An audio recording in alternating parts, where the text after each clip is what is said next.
everybody, and welcome back to today's episode. Today I will talk about the ride yesterday, as I didn't manage to record the podcast on time. So yesterday was really the first, let's say, normal day after the extreme storm we had, like it was raining for 4 consecutive days. And yesterday was really the heaviest storm going on. Like we had winds up to 70 kilometers an hour, which is like 43 miles an hour, roughly. So like the wind even uprooted a few trees within our community, not just into the woods, but really close to streets.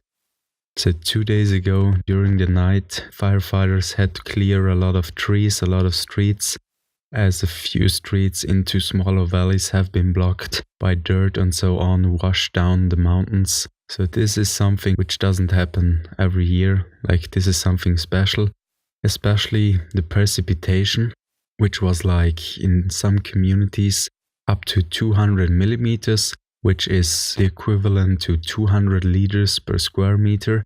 That amount of precipitation is normally falling during the whole October. So with all the water coming down within only 4 days, and with that amount, obviously there had to be some flooding and also dirt and stones and trees being washed down the mountains onto streets and into villages. Like in my street, they had to clear a few uprooted trees, like they have been clearing trees in my street the whole morning. But I was really lucky. Since I was riding on Sunday, I had to do a break. Or the break was planned on Monday, which Monday was the day with that much precipitation and really strong winds. And yesterday, which was Tuesday, I had to do my next interval riding session. From the weather forecast, it was saying that in the afternoon yesterday, it will clear out all of the clouds and it will stop raining. So I was pretty lucky. And it looks like that this is happening to me more and more. Like it really was the case. It was still raining a bit around lunch, but as further we got into the later afternoon, it started to clear out and there have been a few spots where you could see the sky, which wasn't the case for 4 days. Like we as sun-spoiled people here in our region aren't used to that much rain, to be honest. We also had 2 blackouts in the night from Monday to Tuesday. They haven't taken long, like 10 minutes or so without any power. And it also was late in the evening, so no problem at all, at least not for me. So I already expected to see some fallen branches on the trail, probably a few uprooted trees. But getting closer and closer to the forest, I knew that it won't be just a few uprooted trees. Like there is the restaurant which is located right next to the forest where I'm riding into the forest, and just counting them very quickly, there have been at least 4 uprooted trees right next to the restaurant. Like if they would have been falling in a different direction, they probably hit the restaurant quite bad. And we are not talking about small trees, like I didn't measure them.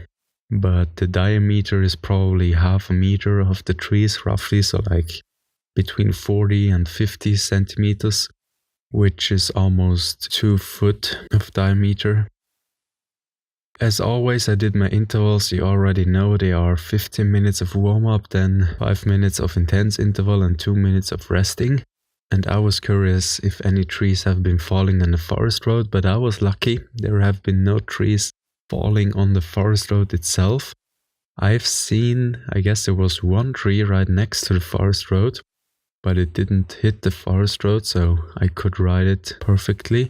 And as further I got up the uphill, I have already seen 1 tree which was like uprooted right next to the trail. So I already knew that this won't be the last tree which I will see uprooted today.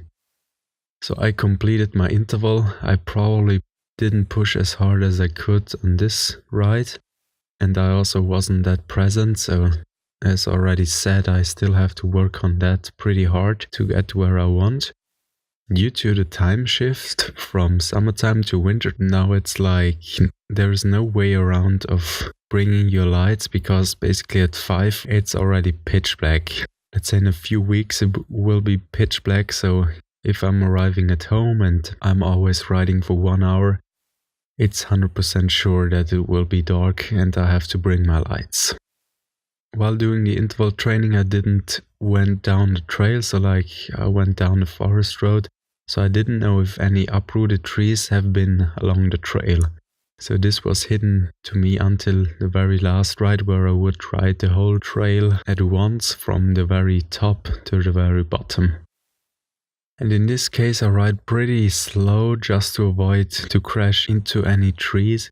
And I don't know if it was, I guess it was after 200 or 300 meters, the first uprooted tree was blocking the trail, not just a bit, but the uprooted tree brought down other trees, other smaller trees, which made it impossible to pass the trail there. So I had to skip that berm and cross right into the next section of the trail.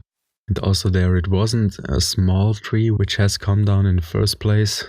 Also that tree has probably a diameter of 0.5 meter or something. And I went down the second section. That section was fine, not many branches on the trail itself, no uprooted trees. And then I came to the third section. That section is covered in gravel, as probably the soil type of that part of the forest wasn't suitable for a trail. So I was riding down the trail, and already from the forest road itself I knew there will be at least one tree which has been uprooted. I rode right into a berm, pretty slow, as the berm before isn't as high, so I have to slow down quite a lot, as I was crashing quite a few times there. And there I've seen that there have been 2 trees blocking the trail. So I tried to go around them with my bike, but I've seen there have been several other trees, so I assume there are 4 to 5 trees which have been uprooted. And then I decided to go back up the trail and ride down the forest road. As those fallen trees, I didn't know if they have been already settled, it could be that they start rolling or something. And that's not a funny thing, to be honest, to be hit by such a big tree. I didn't want to risk that just for a few more meters of trail fun. Then I went down the forest road, as already said, and I took the fourth and last section. As that section isn't that much covered in trees, I thought it cannot be that bad. And that was also the case, no uprooted trees blocking the trail there, but I've seen in the distance, 5 to 10 meters away, there was one uprooted tree, but it didn't hit the trail, so no problem at all. So let's see, I've reported the uprooted trees to the local tourism agency, and now I'm curious whether they are going to cut them down right at the moment or in spring when the mountain biking season is starting over again. Because right now, I guess except for Saturday and Sunday, there are no riders at all. Tourism is shut down currently. Because let's say late autumn is always the period where it isn't as warm and pleasurable as during summer.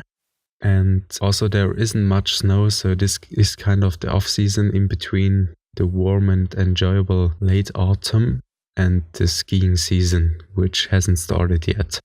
So let's see when they will clear out the trail. Otherwise I will have to ride down the forest road, but I will keep up my interval training, as I've set my goal for Christmas and March. Thank you for listening, and until the next time.